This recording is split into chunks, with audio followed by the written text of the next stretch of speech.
नमस्कार, मैं रामनाथ प्रसाद दर्शन शास्त्र विभाग डीएवी महाविद्यालय सिवान से आज ऑनलाइन कक्षा के अंतर्गत उपस्थित हुआ हूँ।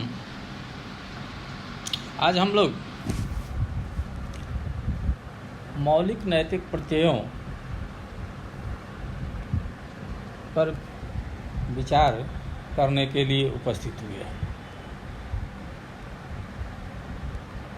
यह 10 व्याख्यानों की एक श्रृंखला है जिसमें यह 6ठा व्याख्यान है। इसमें हम लोग सद्गुण और कर्तव्य की अवधारणा पर विचार करेंगे और इस तथ्य की समीक्षा करेंगे कि सद्गुण और कर्तव्य नैतिक अवधारणा के रूप में कितने उपयोगी हैं।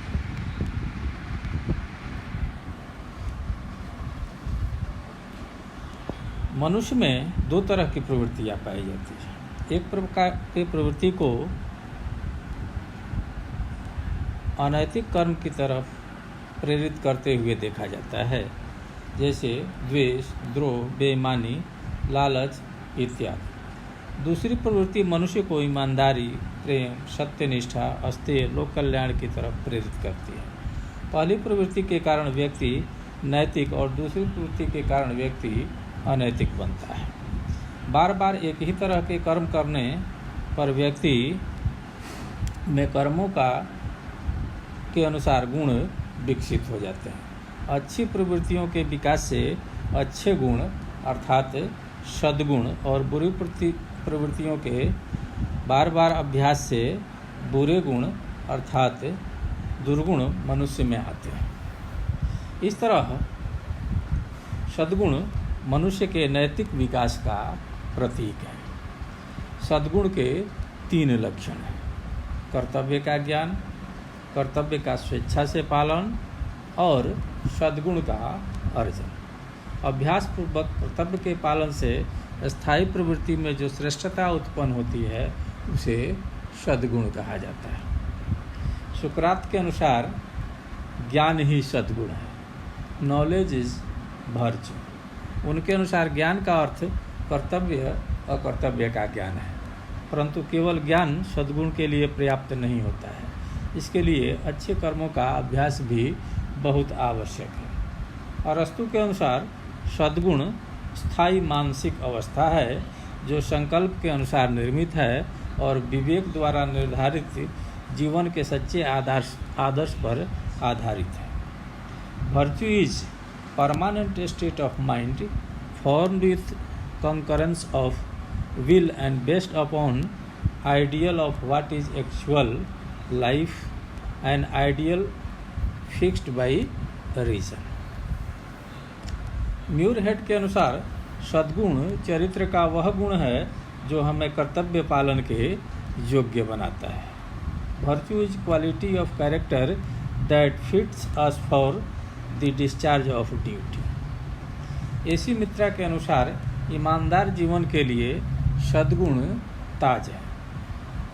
मैकेंजी के अनुसार सद्गुणों का सार तत्व संकल्प में है। एक व्यक्ति कर्तव्य करता है परंतु उसके पास सद्गुण है, इसलिए सद्गुणी है। The essence of virtue is in will. A man does his duty but he possesses A virtue so he is virtuous. Can't के अनुसार एक अच्छा संकल्प इसलिए अच्छा नहीं है कि वह चरितार्थ होता है या प्रभावित करता है, किसी निश्चित उद्देश्य की प्राप्ति में तत्परता दिखाता है, बल्कि आकांक्षा के सद्गुण के कारण वह अच्छा है। सद्गुण की विशेषताएं। सद्गुण मनुष्य को उचित कर्म और अनुचित कर्मों से बचने की प्रेरणा देता है। सद्गुण का तो जन्म ही होता है अभ्यास पूर्वक कर्तव्य पालन से। अभ्यासपूर्वक कर्तव्य पालन से चरित्र का उत्थान होता है। चरित्र के उन्नत हो जाने से व्यक्ति दुष्कर्म की तरफ आकर्षित नहीं होता है।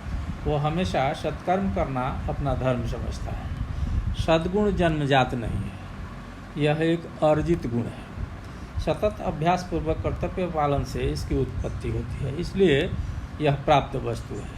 मानव की सामान्य प्रवृत्तियाँ चंचल होती हैं, परंतु सद्गुण इनकी तुलना में स्थायी होता है। सद्गुण व्यक्ति को आनंद प्रदान करता है। किसी कर्म को पूरा करने पर एक प्रकार की आनंदानुभूति होती है और इंद्रियों को तृप्ति मिलती है। अच्छे कर्मों के करने से असीम आनंद की अनुभूति होती है। यह आनंद अपेक्षाकृत अधिक स्थायी होता है। सद्गुण प्राप्ति की एक शर्त है। सर्वप्रथम व्यक्ति को उचित अनुचित में भेद समझना पड़ता है।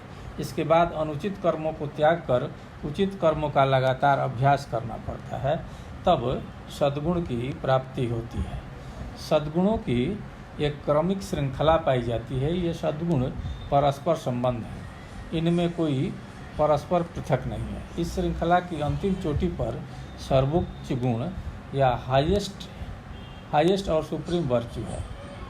इस सर्वोच्च सद्गुण के अंतर्गत अन्य सभी सद्गुण देश काल और व्यक्ति द्वारा संपन्न कार्यों सर्वोच्च इसके सभी सद्गुण आ जाते हैं। धन्यवाद।